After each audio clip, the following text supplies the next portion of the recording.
Hey everyone, my name is Anastasia Young and I am the physical therapist here at the Center for Spine Care and Mobility. In this blog, we talk about pelvic rotation and its relation to posture. So I'm going to run you through some very simple exercises you can do in the comfort of your own home and to derotate your pelvis and help restore your posture.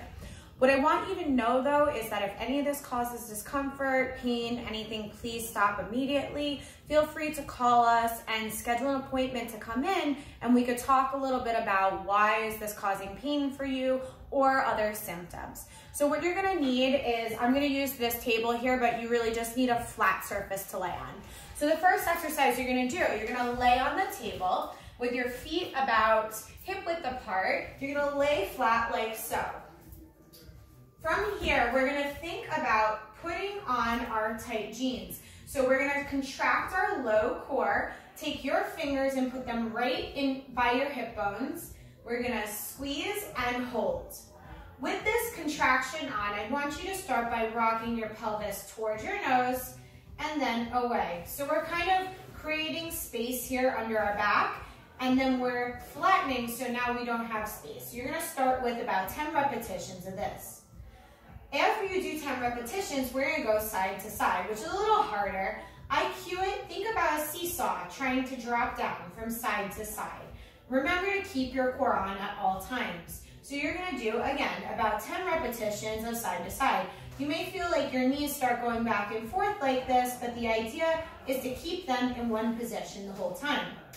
Lastly, what we're gonna do is a full circle, or the pelvic clock. If you imagine a clock, 12 o'clock's at your nose, 6 o'clock is down by your tailbone, we can roll to 12, and then depending on how you look at your clock, 3 or 9 may be here or over here. We're gonna roll around, hitting each number between the 3 to 6 to 9, and then back up to 12 o'clock. Again, you can repeat this about 10 times.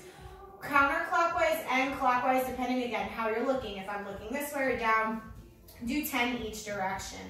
After this, we're gonna do a bridge. A bridge is simply just lifting our hips up into the air, but what I don't want to see is exactly that. I don't want this arched. How are we gonna fix that? We're gonna do a different type of bridge. We're gonna segmentally roll up from the mat. So we're gonna roll our hips towards 12 o'clock, and you're gonna lift your spine one piece at a time, coming up into a bridge, elongating through your knees. Then coming down, leading through the sternum, driving your sternum into the table, putting one segment back down onto the table. Again, we can repeat this process about 10 times.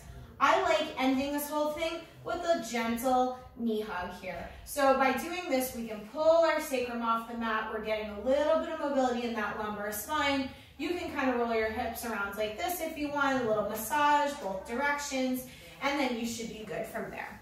So what's great about this is that sometimes when our hips are rotated, we're sitting with crossed legs, you're sitting on your feet, doing something funky like that. This is the position, by the way.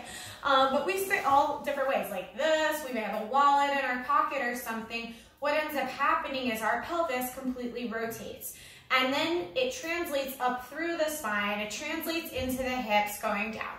So what we want to do is try to bring the pelvis back to a neutral position so our core can contract the right way and then we have no pain, no symptoms, no nothing. This will also help that postural core kick on throughout the day so you're able to stabilize your body while you're sitting, while you're standing, especially important for us now that we're spending more time in front of the computer.